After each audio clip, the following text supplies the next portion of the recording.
dengan model ajar pendidikan agama Islam. Di sini saya akan menggunakan model pembelajaran discovery learning dan cooperative learning. Selamat menyaksikan. Assalamualaikum. Waalaikumsalam. Gimana kabarnya hari ini anak-anak? Alhamdulillah baik. Sebelum mulai pembelajaran, ada yang mau memimpin doa dulu gak? KM. KM siapa di sini? Insyaallah Maulidina. Coba Salam Maulidina pimpin doa terlebih dahulu. Baik Ibu. Sebelum kita berdoa, dan dari kita berdoa. Sebelum kita mulai pembelajaran, ada baiknya kita berdoa bersama ya teman-teman. Bismillahirrahmanirrahim. Rabbi zidni ilma warzuqni fahma. Amin. Sebelum mulai pembelajaran, Ibu mau absen dulu ya. Suci Helen, Hadir Ibu.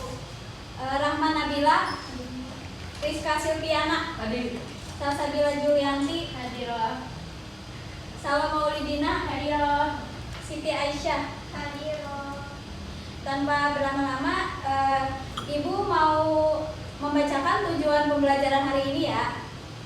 Yang pertama itu menjelaskan makna sholat dan zikir dalam kehidupan sehari-hari.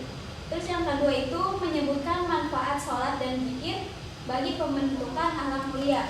Yang ketiga itu menunjukkan sikap senang dan semangat dalam melaksanakan sholat dan zikir. Sebelumnya ada yang tahu nggak apa itu sholat dan zikir? Sholat itu apa? Sholat diwajibkan untuk sholat itu ibadah. Terus kalau zikir? Zikir juga ibadah. Ya, kayak mengingat terdahulu ya. Ya. Di sini Ibu mau menunjukkan gambar tentang sholat dulu ya.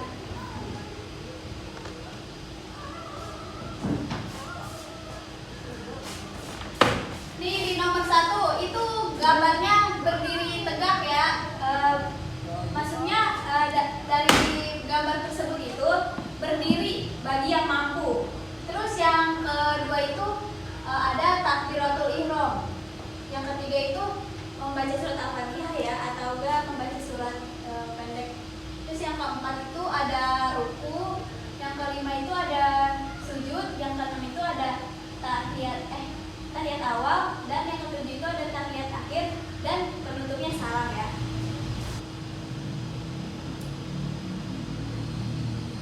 Assalamualaikum warahmatullahi wabarakatuh.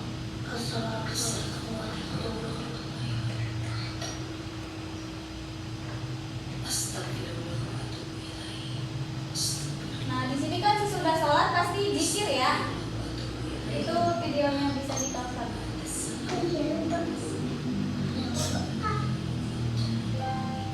Allahumma firli wa walidayya warhamhuma kama rabbayani shaghira. Amin.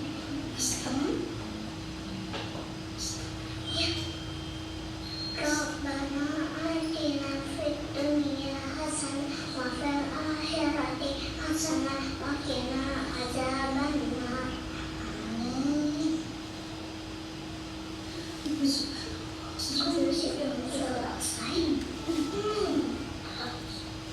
Jangan berzikir.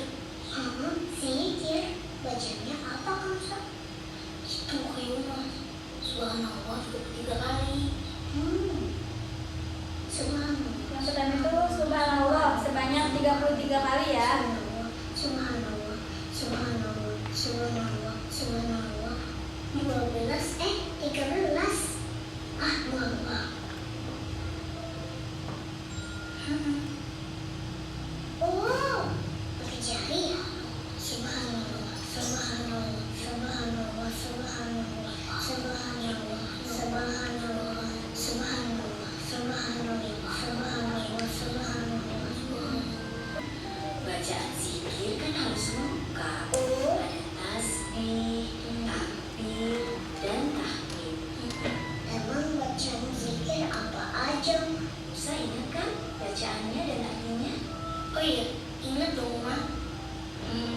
Tasbih, subhanallah. Tasbih subhanallah Artinya ya. Maha Suci Allah. Takbir, Takbir, Allahu Akbar. Artinya Allah Kedua. Maha Besar. Tahmid, alhamdulillah. Nah, yang ketiga Artinya tahmid ya. Iya. Alhamdulillah. Artinya segala puji bagi Allah. Hmm. Pintar anak buah. Nah, itu masing-masing dibaca sebanyak 33 kali. 33 kali. Semuanya itu dari ketiga itu Tapi kan dibacanya sebanyak 33 kali ya. Kalau 33 kali, sebenarnya kan nggak cukup. Jadi gimana dong, Mak? Caranya fokus ya ke sini. Wah. Iya. Nah, itu videonya terkait tentang zikir ya anak-anak. Ibu mau nanya dong, Iya, apa Aisyah? terkait manfaat sholat dan zikir itu apa sih? Nah, kita perlu tahu ya manfaat sholat itu buat menenangkan hati dan pikiran. Jadi kayak gerakan dan bacaan sholat itu membuat tubuh lebih rileks dan hati itu lebih tenang. Terus yang kedua itu ada mendisiplinkan diri. Sholat 5 waktu melatih kita untuk tertib dan tepat waktu. Terus yang ketiga itu mencegah perbuatan buruk. Sholat itu mengingatkan kita untuk menjaga sikap dan perilaku. Terus yang keempat itu ada membangun kedekatan dengan Allah. Jadi sholat itu kayak sebagai pedoman petunjuk gitu ya. Terus yang kelima itu menguatkan mental. Kayak misalkan kita sedang ada masalah gitu. Terus sholat itu membantu kita merasa lebih kuat dan tidak sendirian. Terus manfaat zikir itu menenangkan jiwa, seperti kayak mengingat Allah ya, membuat hati lebih damai. Terus yang kedua, zikir itu mengurangi stres juga ya, karena kalau sudah zikir pasti selalu ingat Allah gitu. Terus yang ketiga, meningkatkan rasa syukur. Sering zikir itu membuat kita lebih peka gitu dengan nikmat yang sudah Allah berikan gitu, yang sudah ada gitu ya. Terus yang keempat itu menjaga fokus dan kesadaran diri. Zikir singkat seperti subhanallah, alhamdulillah, Allahu Akbar gitu ya. Terus yang kelima itu ada memperkuat iman gitu. Hati itu jadi lebih lembut dan lebih mudah menerima kebaikan. Gitu Aisyah. Oh gitu ya Bu. Iya. Iya, sama. Di sini Ibu pengen buat kelompok dulu ya. KM coba tolong buatin kelompok.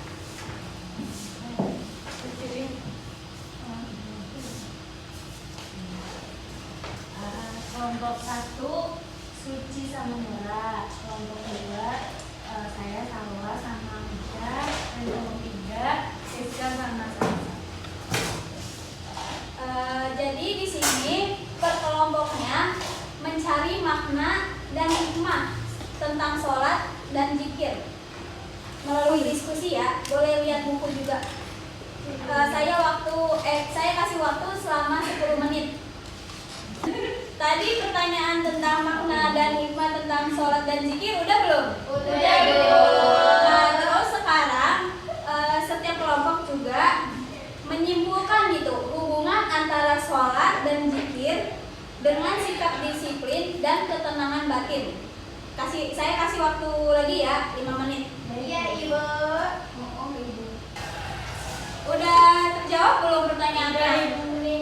Nah, sekarang perwakilan kelompoknya boleh maju ke depan buat mempresentasikan hasil diskusi yang tadi Ibu berikan.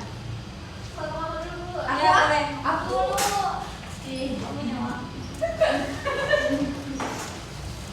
Ya teman-teman, Aisyah bakal mempresentasikan hasil diskusi Aisyah sama Salwa. Ya, Jadi sholat dan zikir itu membantu membuat disiplin karena keduanya mengajarkan keteraturan dan kebiasaan yang konsisten. Selain itu, sholat dan zikir juga menenangkan batin karena membuat hati lebih dekat kepada Allah dan menjauhkan dari kegelisahan. Dengan demikian, keduanya berperan penting dalam membangun hidup yang teratur dan hati yang tenang. Sudah Ibu. Itu tadi makna sholat apa? Makna sholat. Ya. Makna sholat itu membersihkan diri dari dosa kecil Ibu. Nah, kalau hikmahnya? Hikmahnya itu menenangkan jiwa Bu. Ya. Terus kalau makna zikir menurut kelompok kamu? menghadirkan Allah dalam hati. Ya, kalau hikmahnya, hikmah zikir, Hikmah zikir itu menenangkan jiwa dan melembutkan hati, Bu. ya boleh. Terima kasih Aisyah. Mahal Ibu. Tepuk tangannya. Yeay. Ayo kelompok selanjutnya, silakan presentasi di depan. Ya. Yeay, semangat.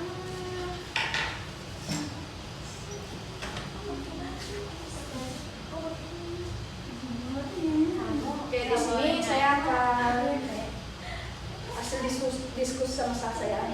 Iya. Iya, yeay. Makna sholat, tiap gerak pengingat tujuan hidup. Tiap gerakan dan bacaan sholat mengingat bahwa hidup ini untuk beribadah dan berbuat baik. Hikmahnya itu menenangkan hati. Sholat menjadi tempat menenangkan pikiran dan kegelisahan. Makna zikir menyadarkan diri bahwa kita lemah tanpa Allah. Zikir melatih hati untuk selalu tergantung padanya. Hikmahnya itu menjauh dari kelalaian. Zikir juga menjaga hati agar tidak tenggelam dalam hal-hal yang sia-sia. Hubungan sholat dan zikir, keduanya itu terbentuk pribadi yang tertib, sabar, dan memiliki ketenangan batin dalam menghadapi masalah. Ya, sudah. Terima kasih. Tepuk tangannya guys. Ayo kelompok terakhir. Insya. Oke, di sini saya akan menjelaskan hasil diskusi saya dengan Nora Iya. tentang makna dan hikmah sholat dan zikir. Makna sholat itu pengingat tujuan hidup, lalu hikmah sholat itu menguatkan mental dan spiritual. Lalu makna zikir itu menyadarkan diri bahwa kita lemah tanpa Allah. Lalu hikmahnya memberikan energi positif dalam aktivitas. Ya. Kalau hubungan antara zikir sama sholat itu harus Sholat dan zikir memiliki hubungan erat dengan sikap disiplin dan ketenangan batin. Sholat latih disiplin karena dilakukan tepat waktu dan sesuai tata cara yang teratur. Lalu zikir menumbuhkan ketenangan batin karena membuat hati selalu ingat dan dekat kepada Allah. Dengan rajin sholat dan berzikir, seseorang akan menjadi lebih tertib, sabar, dan damai dalam menjalani kehidupan. Terima kasih ya. Tepuk tangannya. Nah, mungkin materinya sudah cukup tersampaikan ya. Sebelum menutup pembelajaran hari ini, apakah ada yang mau bertanya? Tidak ada Ibu. Mungkin sudah cukup ya. Sebelum menutup pembelajaran, pimpin doa terlebih dahulu.